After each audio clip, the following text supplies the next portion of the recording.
Hey everyone, Hans here. Today, a quick video around analyzing 10K reports of companies, of public companies specifically. It's something that I read the other day on LinkedIn and that I'm having to do for some clients as well.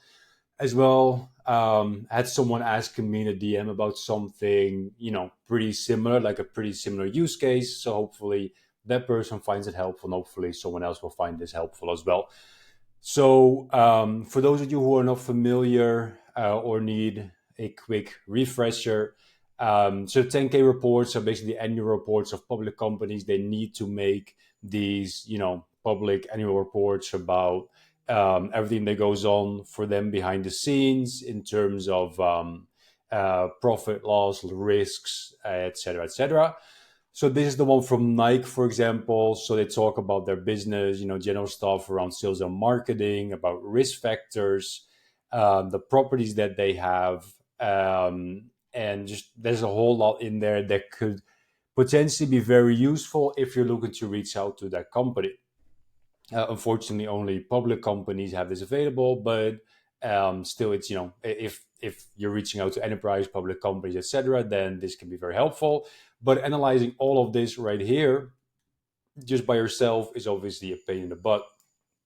So here you can see all the revenue, and that's great. You could say, you know what, tell me, you could see, okay, let's have a look how Nike's revenue is trending. Okay, great, they're generating more revenue, like year over year, so they're growing.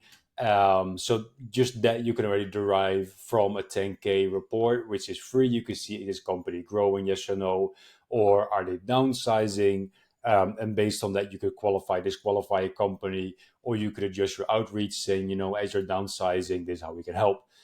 So that's what a 10K report does, or shows. And we want to grab those 10K reports at scale, analyze them at scale, and use that for our outreach.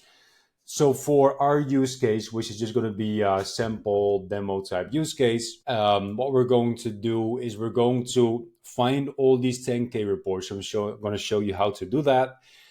Then we're going to analyze them and check the risk factor section. It's just a random section that I grabbed that I thought was interesting.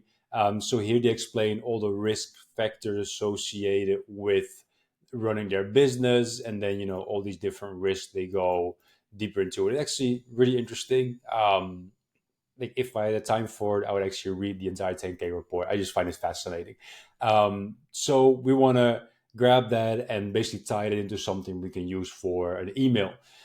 So here we are in Clay, obviously, and we want to grab the 10K links for these companies, and then get the data, and then get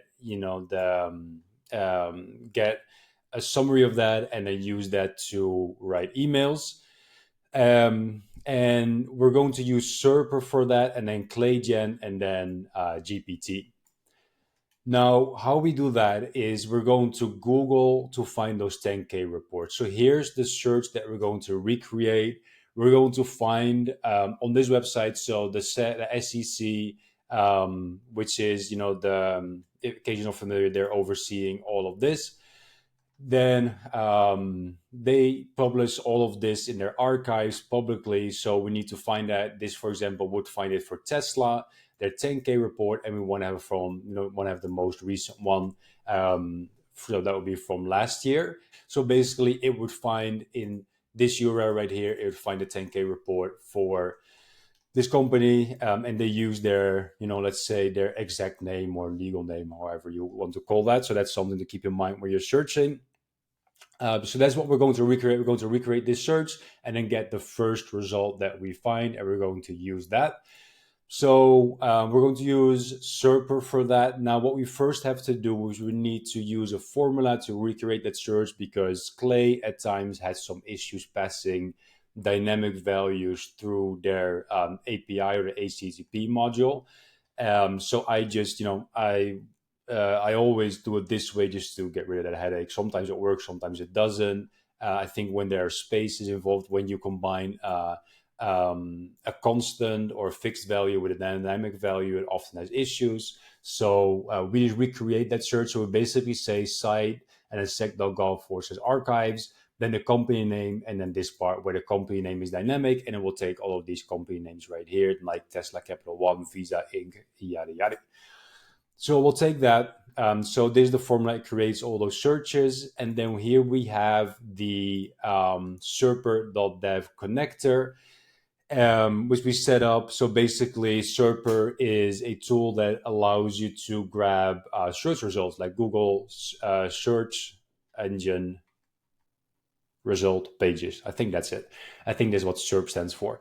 Basically, it allows us to grab whatever we see here, and that's so really cheap. So we're a big fan of Serper.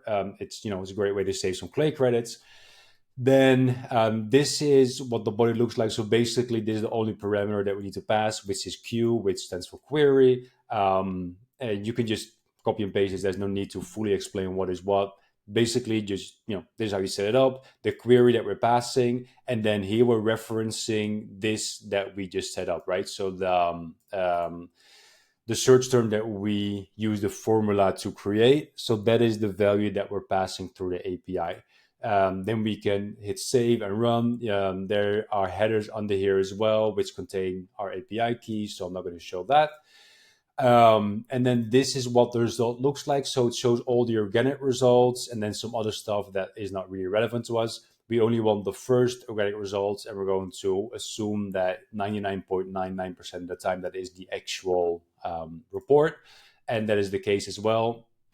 So, again, here's the one for Tesla, for example. This is the one for Nike. And we're going to analyze that. But like I showed you before, it's a lot of text. So we want to find a way to analyze that. Unfortunately, we cannot grab the text in its entirety, just because Clay has limits to the cell size, so we cannot get all the text in there and then analyze it. So I haven't tried extensively, but ClayGen seems the most straightforward path forward, if that makes sense. It just seems the most logical solution to tackle this problem without spending hours on trying different methods. Instead, I'll just spend some time tweaking the prompts that I'm using. So basically, we then take ClayGen and we tell it to navigate to that 10K report. So we say visit that 10K report and make a summary of the risks listed to operating this business. This is often listed under a risk factor section.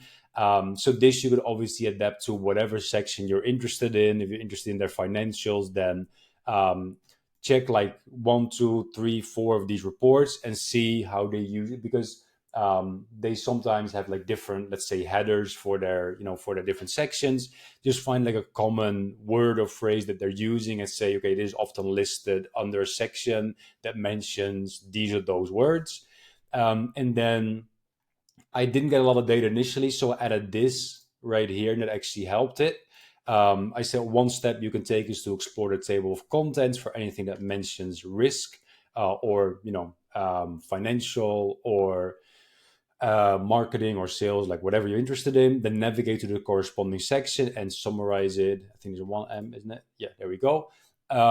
So let's see, table of contents, risk. So here is that risk factors. And then if it would navigate to it, this is what it would find. It's a lot of text, so that's something to keep in mind. It is very unlikely to process all of this text right here and make a summary. What is very likely, or more likely, it will for it to do is to grab this right here and make a summary. So we could try and be really specific if there's something specific that we're looking for. And it's probably going to take a little bit of trial and error, because again, it's a lot of information to process, and it's not that every 10K report has the exact same same structure. They probably need to have the exact same things in there. It's just that the wording is sometimes a little bit different, and the how it's made up, the formatting is sometimes a little bit different. So it's going to take a little bit of trial and error, but we got it to actually summarize. So I still misspelled summarize, I think. So we got it to summarize the main risk factors. So does seem that I got most of it actually. So in this case, it lists like the main risk factors listed in the provider site document for Nike include yada yada yada. Terrorism, that's never good. So it lists all immigration.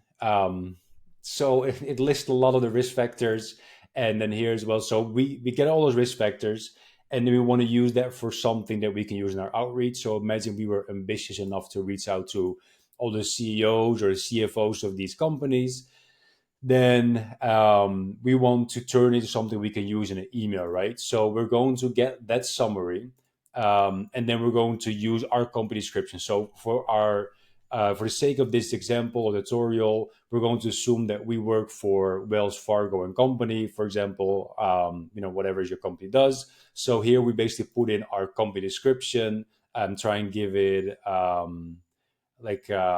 as much background as we can. So here your company description would go, but in our case, we work for Wells Fargo, who are a financial service company with 1.9 trillion in assets, which is pretty cool. So we're saying I work for a company that does the following. Then I have this, I need to split it up. Then I need your help tying my solution to fit the problems or risk a business called company has. Here are their main risk factors for operating their business. Then, we get the main risk factors right there. Then give me a comma separated list of the three main benefits my product or service has related to their main risk factors. Keep each point under 10 words. And then I repeat this in here just because I find that really helps with the output. So remember, only give me three main benefits, yada, yada. So that's what we're doing. That is the second step of our prompt. So basically, we get a 10K report. We get a summary of the section that we're interested in. We get, let's say, a raw output of AI generated content around how our solution ties into that summary of the section that we're interested in. So then that is the output right here. So Wells Fargo can help Nike achieve financial stability through diversified services, global support for economic stability, experience, and they have experience in regulatory compliance and risk management, reduce compliance violation incidents, enhanced credit risk management. It's not super specific, so you can obviously make this a lot more specific by going deeper to the prompt, extracting more information, having your summary be focused on something more specific. There's a lot of ways you can improve on this, but this gives us the main solutions that our company Wells Fargo can offer to these companies based on their very specific self-reported risk factors. Then we want to turn that into something we can actually use in an email. So then we say use the input below, and our input is going to be the output from our last prompt. To finish my prefix, keep your output under 15 words. Here's the prefix I need you to repeat and complete. We can help you specifically by, here's your input. Again, that is the output that we just went over. Remember, and I'm just repeating something. That is a prompt that we're using. And then the output is we can help you specifically by achieving financial stability through diversified services and global support. We can help you specifically by enhancing international operational efficiency, compliance, and adaptability. We can help you specifically by reducing compliance violation incidents, enhancing credit risk management, and improving liquidity availability. So that's just a quick workflow of how you can take a 10K report of a company, grab all of them at scale, summarize a section that is important to you, tie it into something that your company does, and then tie it into something you can use in an email. Again, you can be a lot more specific with this, but I just want to show you the workflow of getting that report, analyzing, summarizing, and I want to make sure that you're aware of the fact, probably the fact, like some people may disagree with me, but I found it to be a lot more accurate to do your prompting, etc., in different steps. So instead of saying, here's a 10K report, here's what my company does, write me an email. Instead, okay, get the 10K report, find my section, summarize it, use that as input to get something that is relevant, then use that output as something I can use for an email. You could even add additional steps. Basically, the more specific and restrictive you are with the AI, the better your output would be. So hopefully you found that workflow helpful. If that's something that you're using, let me know if there's any specific questions that come up. For now, as always, thanks for watching. Hopefully see you in the next video. Bye bye.